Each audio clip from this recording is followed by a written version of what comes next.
Good day. We are the Boat Consulting. Think about the last time you traveled. Before the flight, the itinerary, or the restaurants, one decision shaped the whole trip. Where are you staying? A hotel?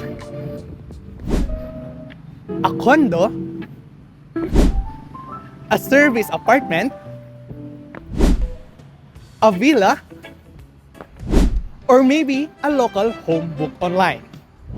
That one decision sits at the center of a massive global industry. From a consulting perspective, the focus cannot only be on Airbnb as an app or Marriott and Hilton as hotels. The real battlefield is the global lodging and accommodation industry. So before analyzing the rivals, this section looks at the industry itself. Where is the pressure coming from, and what will it take to win?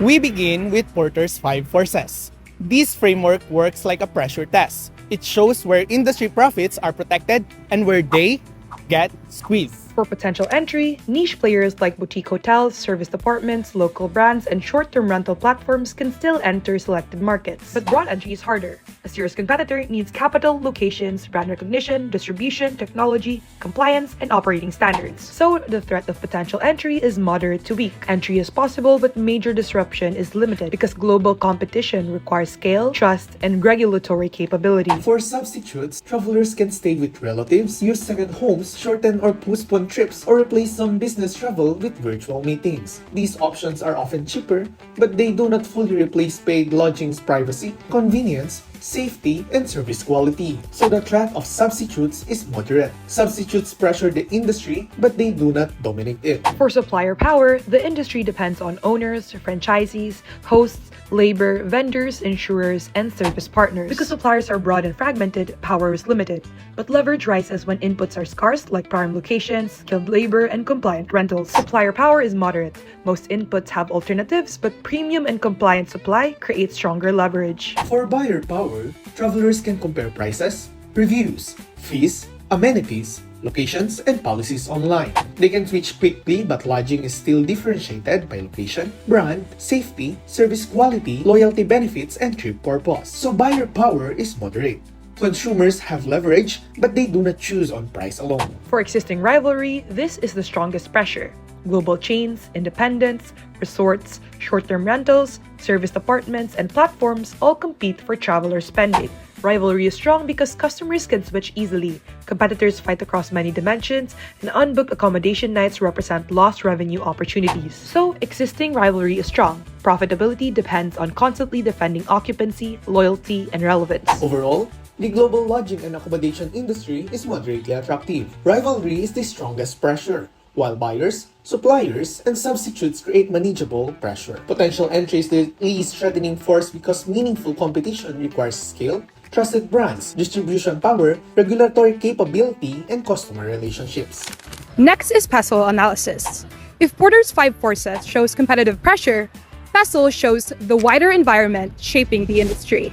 Politically, lodging depends on stable governments, open travel policies, tourism programs, and taxation. Conflicts can reduce arrivals, while visa agreements and tourism campaigns can increase demand. Taxes also affect pricing and margins. Economically, lodging is sensitive to inflation, exchange rates, downturns, and travel recovery. Rising operation costs squeeze margins, while currency movements affect destination demand. Even with recovery, the industry remains exposed to cost pressure and demand shocks. Socially, travelers want experiential, personalized, sustainable, and culturally sensitive travel. They're no longer just booking a place to sleep. They want a stay that fits the purpose of the trip. Technologically, AI, mobile tools, OTAs, and cybersecurity are reshaping competition. AI support personalization, pricing, support, and forecasting, while digital keys and mobile check-in are now expected. Cybersecurity also matters as firms store more guest data. Legally, lodging companies must comply with data protection, labor, health and safety, accessibility, and anti-discrimination laws. Since these rules vary by region, legal capability becomes part of strategy. Environmentally,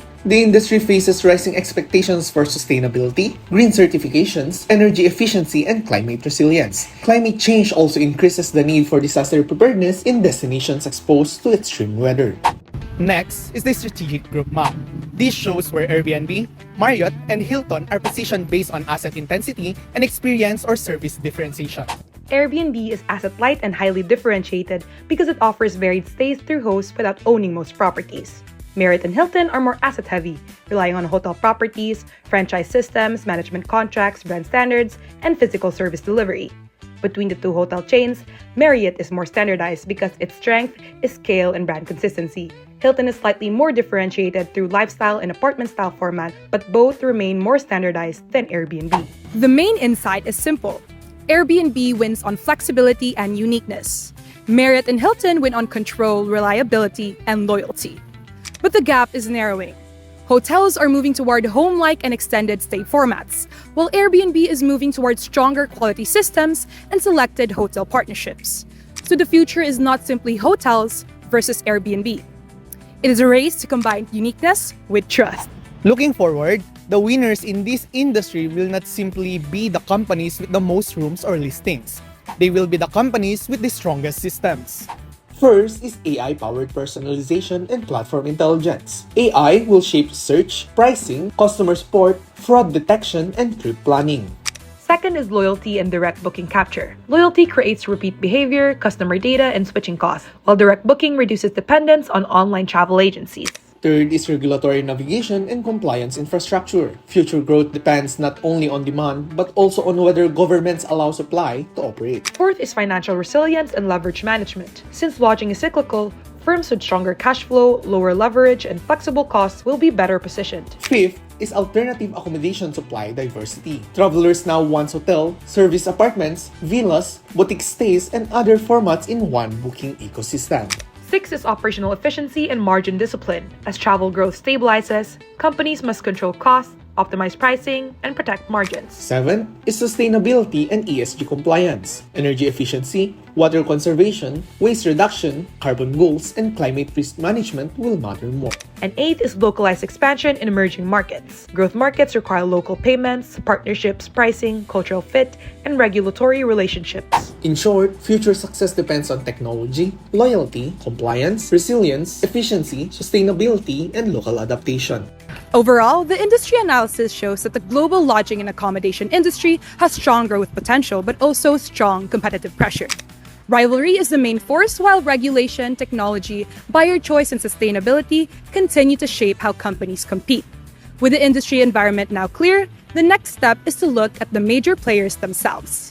Now, going on with rivalry analysis. Airbnb, Marriott, and Hilton compete for travelers' spending, but their financial statements reveal fundamentally different business models, risk profile, and value creation engines. The most immediate divergence between Airbnb and its traditional competitors lies in asset composition. In 2025, Airbnb's current assets made up 85% of total assets, while non-current assets were only 15%. Marriott and Hilton show the opposite. Marriott's non-current assets dominated at 87%, with current assets at just 13%. Hilton followed at 82% non-current and 18% current. Airbnb does not own hotels. Marriott and Hilton do. Now, Airbnb maintains a healthy passive equity position. Shareholders' equity settled at nearly 37% of total assets in 2025. Marriott and Hilton operate with radically different capital structures. Marriott's liabilities as a percentage of total assets reached nearly 114% in 2025, meaning liabilities exceeds total assets. This condition is reflected in negative shareholders' equity. Hilton is even more extreme, with liabilities exceeding assets every single year from 2021 to 2025, reaching nearly 132% by 2025. Airbnb's gross margin was 83% in 2025, while Marriott's was 25.5% and Hilton's was 28%. The 55-point gap is structural. Airbnb's costs are transactional, such as payment processing and customer support, while Marriott and Hilton's costs are fixed, such as housekeeping, maintenance, utilities, property taxes, and front desk staffing. Airbnb's operating margin reached nearly 21% in 2025. Marriott's was about 16%, and Hilton performed slightly better at over 22%, exceeding Airbnb in that single metric. Airbnb's normalized net margin in 2025 was about 20.5%. Marriott and Hilton delivered net margins of approximately 10% and 12% respectively. Airbnb converted 38 to 41% of its revenue into operating cash. Marriott managed just 12%, while Hilton did it better at 18%. On financing, all three spent heavily on share buybacks, but Airbnb did it from a position of positive equity and low debt, while Marriott and Hilton did it while carrying negative equity and heavy leverage. Airbnb's current ratio has declined, while Marriott and Hilton has a current ratio that sits at 0.37 and 0.49. That means their short-term bills are 2 to 3 times larger than their short-term assets. In 2025, only 9% of Airbnb's assets were debt financed, while Marriott's debt-to-asset ratio is 59%. Hilton's rose from about 56% to nearly 74% over the same period. Nearly 3/4 of Hilton's assets are now debt financed. On the surface, this is a modest advantage, but looking deeper, Airbnb's assets are mostly cash. Marriott and Hilton's assets are hotels. Taken together, the evidence shows that Airbnb is structurally more resilient than its traditional competitors. Hilton and Marriott have scale, brand loyalty, and operational discipline. Hilton in particular has shown that a traditional hotel operator can achieve margins and compete with a platform business. But financial resilience matters. Airbnb enters the next phase of competition with positive equity, exceptional cash flow, and minimal debt. Hilton and Marriott enters with negative equity, thin liquidity, and heavy reliance on credit markets. A value chain analysis examines how a company creates value from infrastructure to post-stay engagement. These three companies compete for the same traveler spending, but they are not structured the same way. First, service resource acquisition. Airbnb gets supply from 5 million hosts at zero capital cost. Marriott and Hilton rely on franchise and management agreements with thousands of properties. Marriott even competes directly with Airbnb through homes and villas. Second, service delivery. Airbnb runs a digital marketplace with AI support and trust systems. Marriott and Hilton operate physical properties, rooms, restaurants, and events. One is a platform, the other two are hotel operators. Third, guest access and fulfillment. Airbnb is fully digital, instant booking, no physical delivery. Marriott and Hilton deliver physical stays. Their apps add convenience, but the core product is still a room. Fourth, demand generation. All three use brand marketing, but Marriott and Hilton lean heavily on loyalty programs. Bonvoy drives 75% of US bookings. Honors has 243 million members. Airbnb has no traditional loyalty program, yet 61% of its revenue comes from outside the US through brand power and AI personalization. Fifth, post-stay engagement. Airbnb uses air cover and two-sided reviews to maintain quality. Marriott and Hilton uses points redemption and property-level service recovery.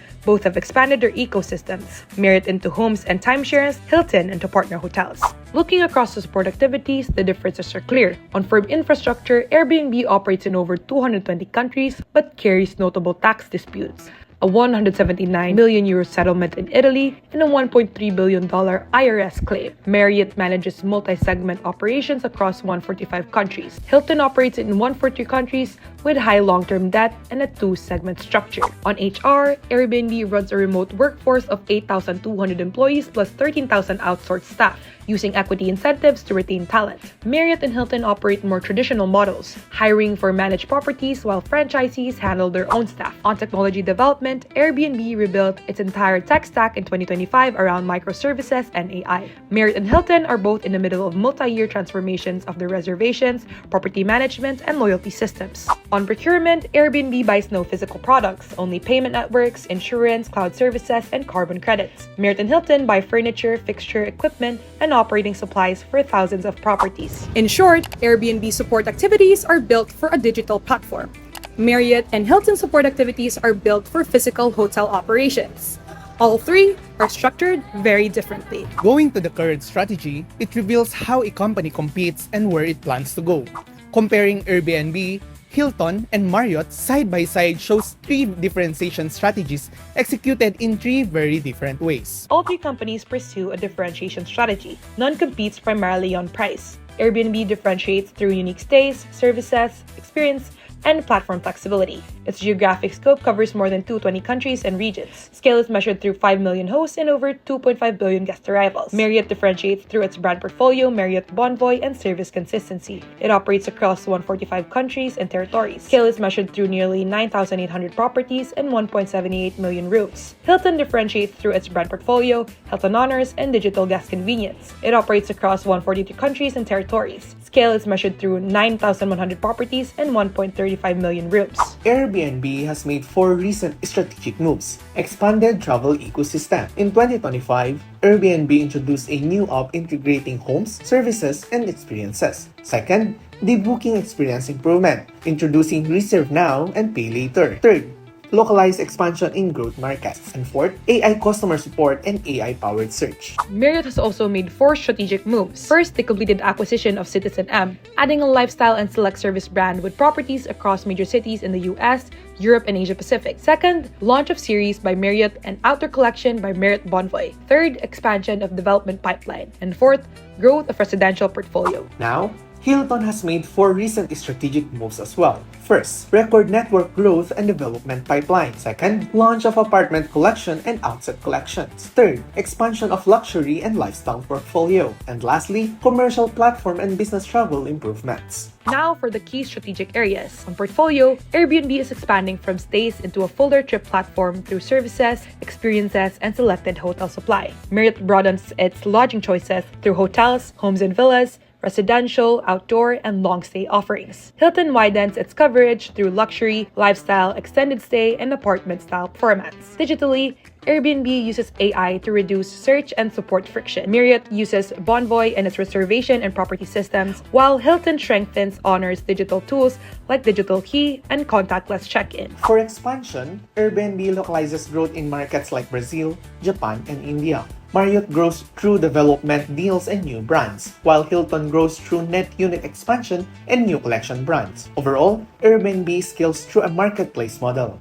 Marriott through franchising and licensing, and Hilton through fee-based management and franchise contracts. This shows that while all 3 pursue differentiation, they execute it through different functional steps. Airbnb through platform flexibility, Marriott through portfolio depth, and Hilton through brand-led network expansion. Not all competitors play the same game.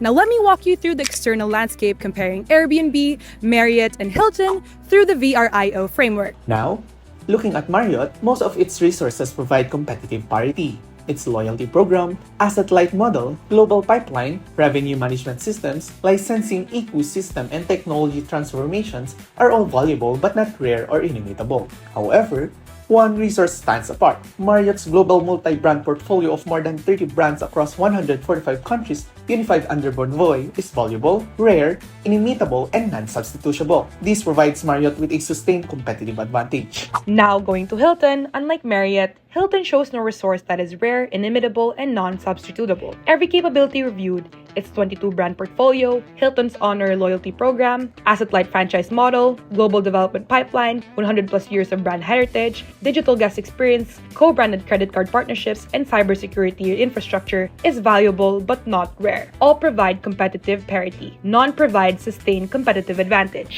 To conclude, Marriott holds one truly unique resource, its multi-brand portfolio.